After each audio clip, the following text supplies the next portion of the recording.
Well, turning now to an update on the Interstate Bridge Replacement project between Portland and Vancouver, otherwise known as IBR.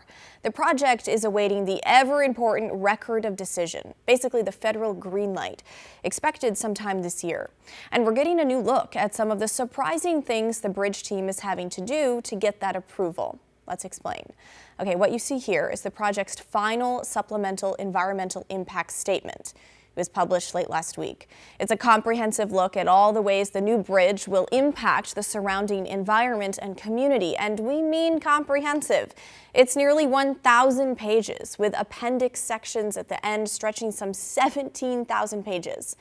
But our transportation expert who's been following this project noticed that something is missing from the new document. The project team already published a draft version back in 2024. This is the climate change section in the draft version.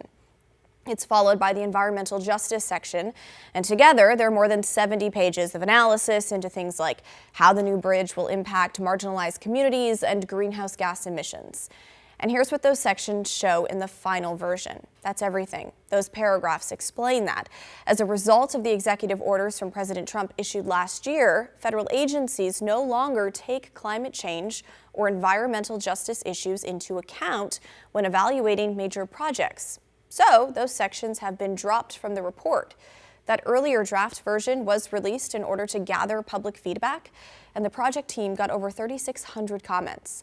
The final version includes responses to all of them, but every time one of those points has to do with climate change, equity, or environmental justice, that part of the response is just that same paragraph about the Trump executive orders again and again.